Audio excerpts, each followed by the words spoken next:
কি সুন্দর জায়গা লাগছে বলো, হেভি সুন্দর লাগছে। আর দেখো না সূর্যটা জলের মধ্যে পড়েছে, ও মানে কি বলবো, ওই দেখো মাছ ধরছে আমাদের এখানে, চলো দেখুন।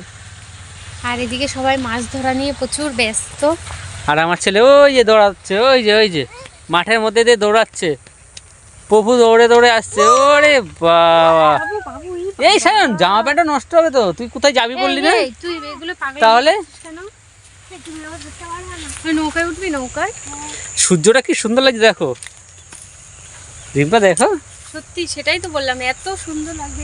কিন্তু তোমাকে দেখা যাচ্ছে না সূর্যের সাথে, এবার দেখা যাচ্ছে।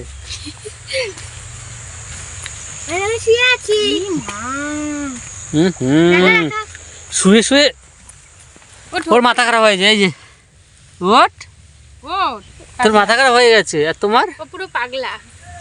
আমার মাথা, ওর মাথা খারাপ হয়নি, মাথা খারাপ হবে এখন। এখানে রিলস বানাতে এসেছি, শিয়াল তো বেরোবেই। এখন রিলস বানাবো, রিলস বানিয়ে বাড়ি যাবো। কটা করলা রিলস? হ্যাঁ, 2টো করেছি। অনেক দেই। দেখো সর্ষে ফুলের ক্ষেত, আমরা সর্ষে ফুলের খেতে কি সুন্দর লাগছে জমিটা।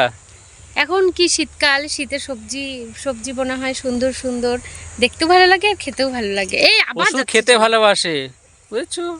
আর ওই আরেকজন দেখো মাঠের মধ্যে দৌড়াদৌড়ি করছে শুধু জলের মধ্যে। সায়ন চলে আয়। খেতে সবাই ভালোবাসে, তো আমি এখন রিলস বানাবো। বানাবো, হ্যাঁ। আর সূর্য এদিকে চলে যাচ্ছে, তো ও রিল বানাবে। আর তুই কি বানাবি? আমি ঘুরবো। তুই বলে কি কিনবি বললি? দেখো ও আমি ডাই কাস্ট কার কিনবো। ও ডাইনোসর কিনবে না, ডাই কাস্ট কার। তো ঠিক আছে, লোহার গাড়ি। টাটা। টাটা। টাটা। আবার পরের ব্লগে দেখা হচ্ছে আগামীকাল।